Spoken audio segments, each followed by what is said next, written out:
Thanks for watching ECSO News on Blab TV, where facts matter. I'm Sergeant Andrew Hobbs. And I'm Amber Southard. Allison Morgan has the night off. We would like to start tonight's show with a few updates. On September 19th, we asked for your help locating a fourth suspect charged with second-degree murder. On September 15th, ECSO deputies responded to the 2600 block of Hollywood Avenue. Someone reported finding Sabrina Sue McManus severely beaten in the parking lot. McManus was transported to a local hospital where she was pronounced dead. Michael Culver, Stanley Olds, and Marcus Olds were all arrested and charged with second-degree murder. We asked for your help locating Willie Tynell Dixon. Within 24 hours, he was found and arrested for second-degree murder. Then on September 20th, we asked for the public's help again. This time, we were searching for Travaris Antoine Lewis. Lewis and his girlfriend got into an argument on the 1600 block of Blackwell Lane. During the argument, Lewis threw gasoline on the woman, then lit her on fire. The victim was transported to a local hospital to treat her wounds. Lewis was located and arrested just hours after the incident. And this suspect we placed on our billboards wanted for murder. He turned himself in on September 22nd. Nicholas Omar O'Quinn was wanted for the murder, attempted murder, and 2 counts of aggravated assault. O'Quinn is a suspect in the shooting that took place on Aquamarine Avenue that took the life of Antonio Butler and injured another man. He turned himself in to deputies at the Murphy gas station on Mobile Highway. We also need your help to identify this man. On August 30th, a car was broken into off 9 Mile Road while a victim was attending a funeral. Within a couple of hours of the theft, the victim's stolen cards were used at various locations on 9 Mile Road. If you recognize this man and you have any information, please contact the ECSO at 436-9620 or Crime Stoppers at 433-STOP. We have a new deputy to introduce you to. Wesley Warwick was dubbed an honorary deputy by Sheriff David Morgan at our quarterly neighborhood watch meeting. Warwick, a 2016 graduate of West Florida High School, is a very active member of the Diamond View Neighborhood Watch. For the past 8 years, from the age 10, he assisted with patrols, attended regular meetings, and helped with special events. Wesley's information has helped lead to many arrests in that area. He's also responsible for the name of the group and their logo saying, Diamond View, we are watching out for you. It's that time in the show again where we bring you missing people here in Escambia County in hopes that you can help us find them. I'm joined now with investigator Stemmel. Can you tell us who you brought on the show today? Yes, ma'am. This week we've got a couple of different juveniles. The first one is Catherine Griffin. She's a 17-year-old white female juvenile. Date of birth 10/10 of 1998, so she's actually coming up on her 18th birthday. However, we would hope that she would come home before her 18th birthday, and that way her mom's not worried about her. She has contacted her mom and said she's okay and that she'll be home after she's 18. But if you see her, give us a call so that mom knows she's okay at least and we can get her home. Yeah, it would be nice to spend that 18th birthday at home with your family. Yeah, definitely. When was she reported missing? She was reported missing on 9/17/2016. So okay. She's been gone for a little bit now. Not too long, but gone for a little bit now. And like I said, she'll be 18 in about a week and a half or so. Okay. And who do you have next? Relicia Sims. Her date of birth is 7/23 of 1999. She's also a 17-year-old black female. She was reported missing on 9/21/2016. She's also coming up on her 18th birthday, but she's still got a little bit ways away. We're hoping that we can get her home and keep her at home until she turns 18 at least. So. Is she a habitual runaway? She's had a couple in the past, but not really habitual. It's kind of been currently that's going on. So again, would love to have her home for her 18th birthday. Definitely. And our third person that I'm going to air today, her name's Nicole Pickett. Her date of birth is 2/25 of 1999. She's also a 17-year-old black female. We do believe that through the course of the investigation the last couple of days that Relicia and Nicole are together and possibly traveling in Nicole's vehicle in the Pensacola area. We do believe they're still in the Pensacola or Escambia County area and in a vehicle. So, the make and model of the vehicle? Yeah, it's a 2000 black Honda Accord. It's got a Florida tag on it of Z Zebra 0 G George C Charlie F Frank. We did get some reports that the vehicle possibly broke down in the area of the city, maybe over by Langley 9th Avenue area. So if anybody sees that vehicle or locates it with them or without them, even if it's an abandoned vehicle, if you'll contact your local law enforcement so we can try to make sense of what's going on with the vehicle. It is registered to Nicole's mother. And obviously these girls are probably friends and decided to maybe run away together. Yeah, that's the way the investigation has turned, that they were friends. And Relisha was reported first, and then Nicole was reported second, when then the mothers got to talking, and they realized that they were both gone and that they were in her car, Nicole's car. Any reason to believe that these two girls might be in danger? Not at this time, other than, I mean, they are 17 years old, but they're both almost 18. Yeah. We don't believe that they're in any imminent danger right now at this point in time, and we have got indications that through the investigation that they're still in Pensacola, possibly staying with different friends throughout the Pensacola area. All right, thank you so much for joining us. Thanks for having me. Yeah, again, if you recognize any of these three people we brought to you today, please call Crime Stoppers at 433-STOP, or you can call us here at the Escambia County Sheriff's Office, and that number is going to be 436-9620.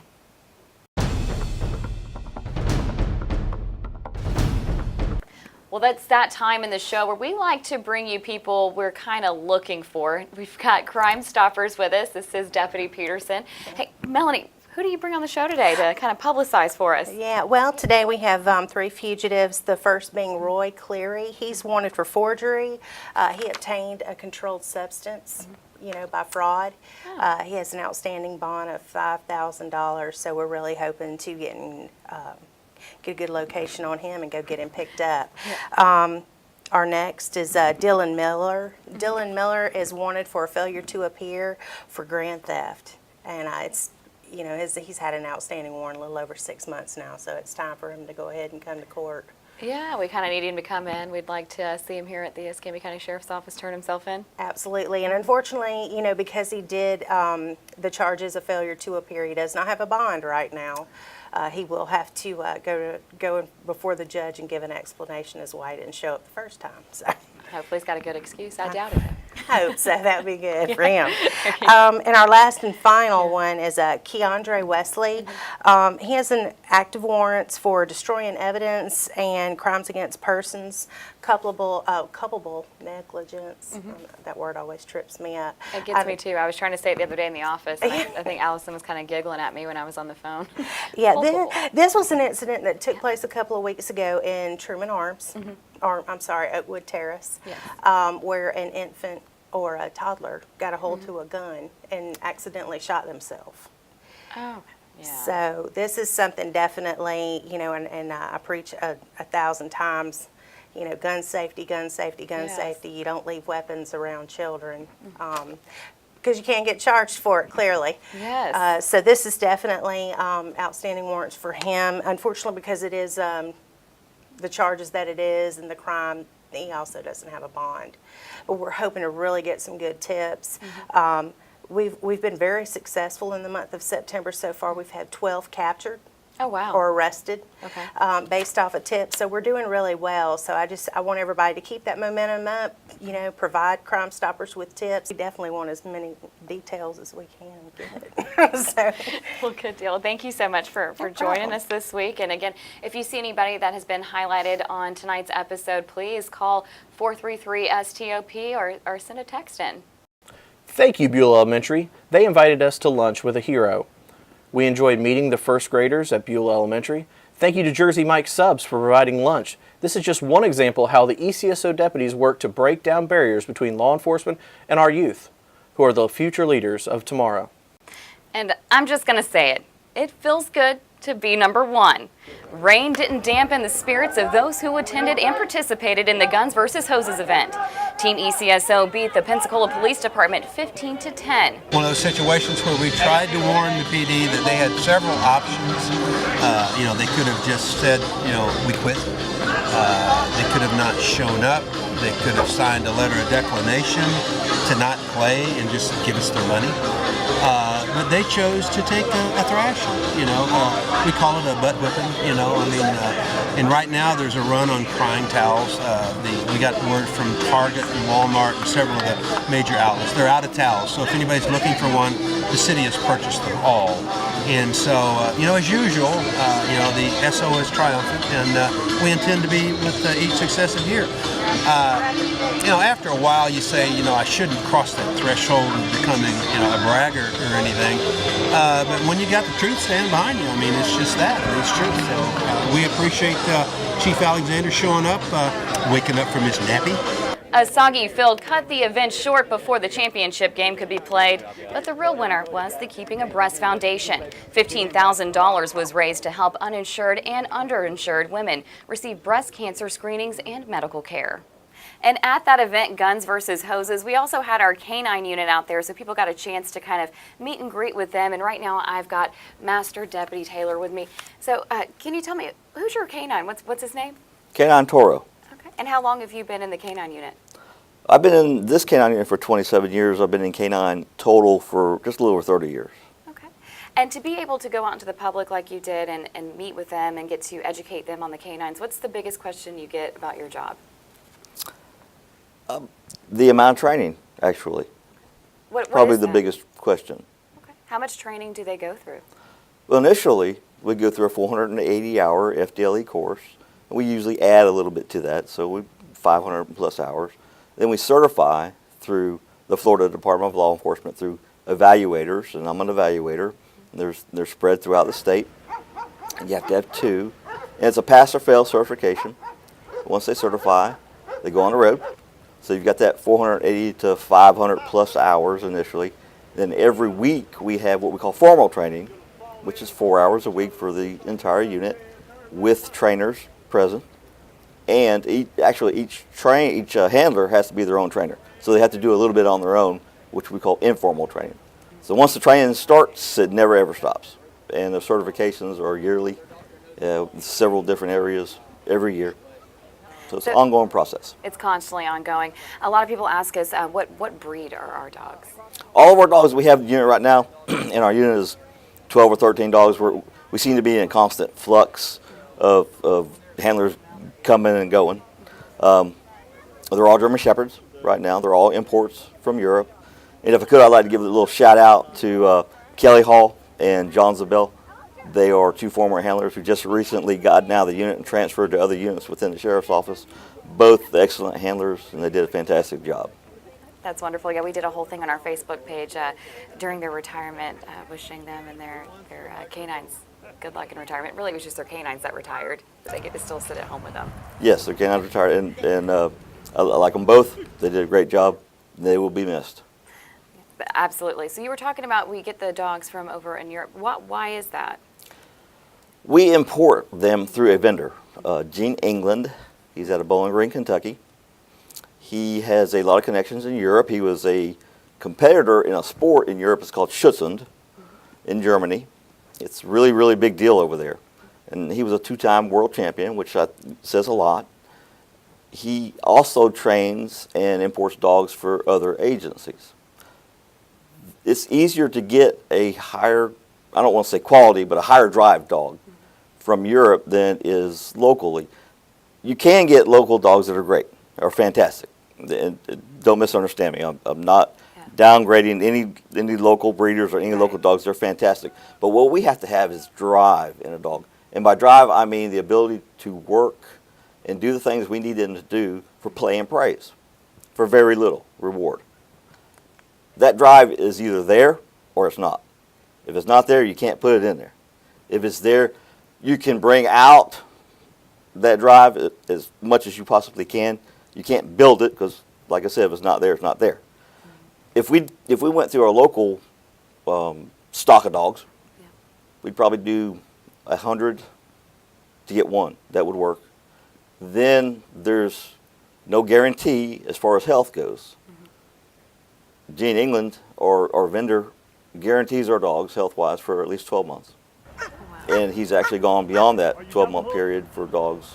And this very seldomly happens when they have to go back and replace them beyond that 12-month period. Right. It's just easier to find a higher drive, higher quality dog with a traceable lineage, traceable genetic, mom, dad, grandma, grandpa, great-grandma, great-grandpa. Right, you're looking for a certain trait in a dog. They have to be able to follow commands, and they have to be able to want to work for that toy. I see them out there with their toys all the time, and they work for that toy. Exactly. That's it. Play and praise. What is the difference between being in a situation, or the benefit, I guess, of having a canine in a certain situation? When you have patrol deputies out doing something, sometimes they want to call those canines in. What is the advantage of that? The nose, their ability to smell. And in some instances, just the presence of a dog in a volatile situation. Just them being there will keep it from escalating into violence. So Keep things under control. Just that visibly seeing them and hearing them, they're beautiful, but even me, I'm a little scared of them when they come up. I mean, they're big animals. They're trained. I've seen them do the attacks. You got to show our Citizens Law Enforcement Academy not too long ago some of the maneuvers and how they attack. Can you talk about kind of that training, that loyalty that you guys have with them, even though they practice on you guys? The bond between us, yeah, we bond a lot with them.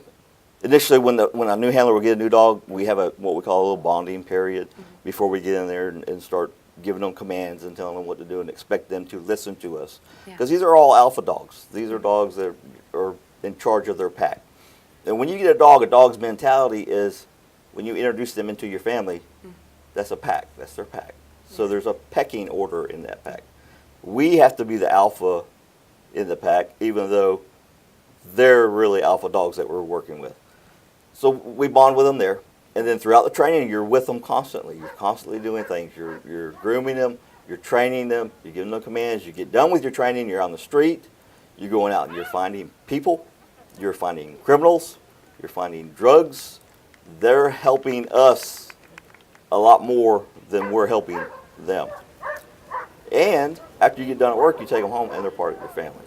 So it's a really close bond with the dogs. I've seen a lot of pictures of a bunch of you guys that do bring them home, or they do all come home with you, but with the families, with the small children kind of curled up, and they just seem like these normal dog that you would have at your house, like a sweet member of your family. Absolutely. Most of our dogs, I can't say about all of them, because you're going to have one every now and then that's not real social, but at home they're different. Yeah. Even the non-social dogs. We've got just a couple that aren't real social right now. But the majority of our dogs throughout my entire career have been very social. All of my dogs, I've worked 8. I've had a couple of early retirements, or I'd probably be around 5 or 6 dogs after 30 years. We're all social with the exception of one, which was a female that I had. And she actually seemed very smart. She was a very intelligent dog. Yeah. There was only 2 people in her life, and that was my granddaughter and me. Anyone else she didn't care about. But other than that, our dogs we want them social. We want them confident. We don't want them defensive. We don't want them scared. We want them brave, confident.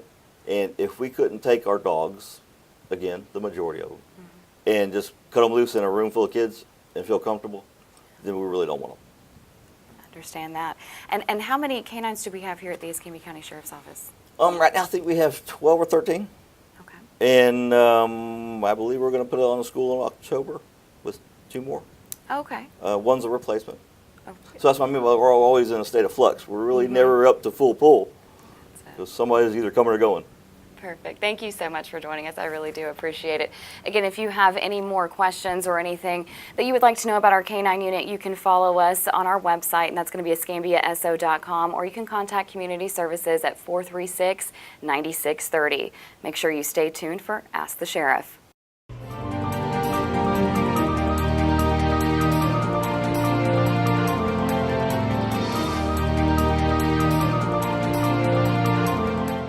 I'm Escambia County Sheriff David Morgan, and thank you for watching Ask the Sheriff. This is your chance to ask me any questions you want answered about the ECSO.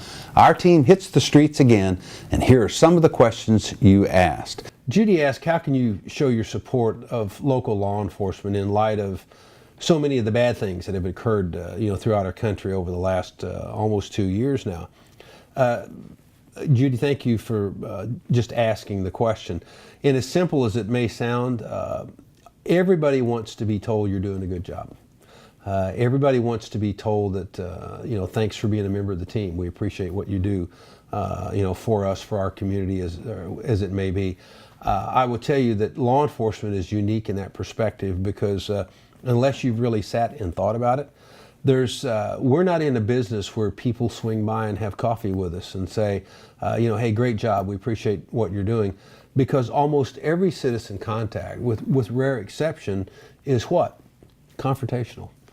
you're being stopped for a traffic infraction. You ran a stop sign or a red light, or you're speeding, or we're responding to your home because of loud noises or domestic violence occurrence, etc., or someone's being evicted. I mean, the business that we're in is called enforcement, because we are charged by law with enforcement of our statutes and many times even local ordinances. And so law enforcement is almost always in a confrontational situation. It's the rare time, and even then there's almost always a downside to it, that we get an opportunity to be truly of service. And that's the time that you find a lost child, or you're searching for an Alzheimer's patient, and things turn out right. Because even when we succeed so many times in, of course, crimes of passion such as murder and domestic violence, although we may catch the bad people that were engaged in this criminal activity, there's a victim somewhere. So even then, it's a double-edged sword. So trust me, to the men and women in law enforcement, just to, hey, thank you, we appreciate the job that you do. We appreciate you taking the time to keep our community safe. And I would include, our other first responders in that, fire department personnel and EMS personnel. Many, many times it's a thankless job, and I will tell you, no one enters this work thinking they're going to get rich, and you really don't have an idea of the long hours and the nonsense that you really have to put up with sometimes, because also a part of this job is, so many times we're trying to save you from yourself. We can't make a drug addict stop taking drugs. We can't make someone who has chosen a life of crime to stop committing criminal activity. Those are personal, individual decisions that people make, yet we as law enforcement are expected to divert and or change that behavior for the betterment of our community as a whole. And so there's not that many of us. There's more of them than there are of us. And so many times it is a thankless job. But I would tell you there's no higher calling than to serve, and the men and women that choose this profession and stay with it and make it a career are a proud group of professionals. And so when you see them, say thank you. Trust me, that goes a long, long way.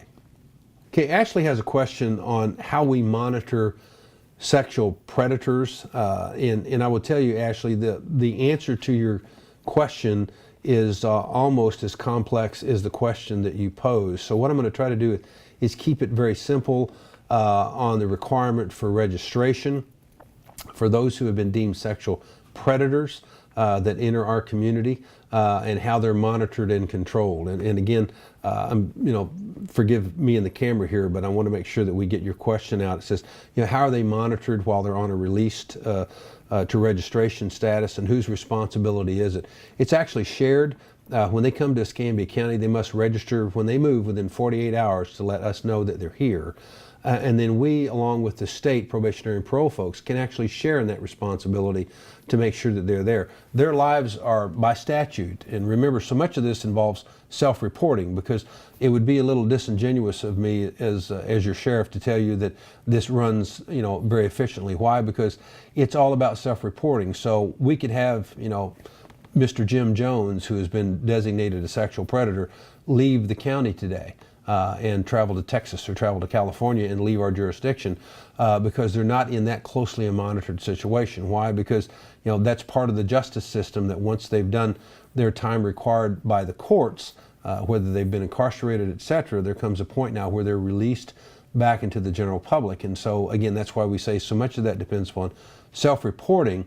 And again, your self-discipline in doing that. Now, if they fail to do that and they are still within our jurisdiction, we actually have a computer program that tells us that Mr. Jones has not shown up to re-verify his current address, telephone number, his place of work, etc., because almost all of their movements are monitored. Even if they want to register for college, they must come and tell us that they will be registered at Pensacola State or University of West Florida, wherever it may be, attending classes, and from the dates and the times that they will be there. So, the statute and the law is set up that life that they now lead after leaving incarceration is closely monitored if they follow the rules. Once we are made aware that they are not, because the second part of your question was that you have knowledge of at least two that you believe are living within 1,000 feet of children, a school system, a kindergarten, a daycare center, whatever it may be. I would ask Ashley if you have knowledge of that. to please call the Escambia County Sheriff's Office and give us the names of the individuals, the times that you have observed them, and we'll make sure that we get the appropriate people working that case for you, because they are in violation, again, of their status of being released back into our community. And we would certainly, like to know that information for obvious reasons.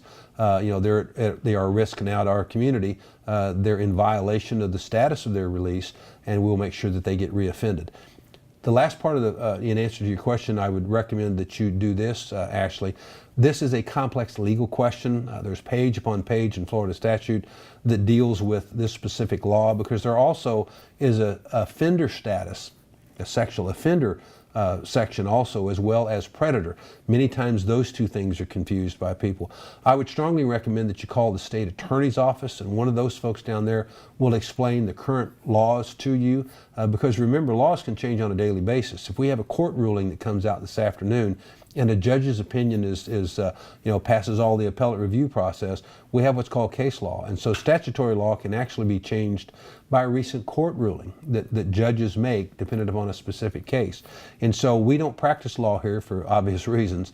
We don't give legal advice. We can't by statute. So I would recommend, for those in-depth and specific questions you have on the sexual predator and offender laws, to get with the state attorney's office. They're wonderful staff down there that answer these sorts of citizens' questions all the time. And again, I'm more concerned about that section of your question, that you have knowledge of someone who is in violation of their release status. So please give us a call. You can call 436-9620. Ask for an officer to respond. If you don't want your name associated with it, just ask for no contact, but you're passing the information on to dispatch. Or if you would prefer that I handle it as the sheriff, you can call my office at 436-9512. You'll speak to Anita. Anita will give me the information, and I'll get with Commander Lee Weston, who's the overall commander for our operations division, and Commander Weston will see to it that this incident that you've reported is taken care of appropriately. So again, Ashley, thank you so much for your concern and your question. Thank you for being concerned about your community. Remember, you can also email your questions and ask the sheriff at escambiaso.com. We'll be back next week right here on Blab TV, Tuesday night at 8 p.m.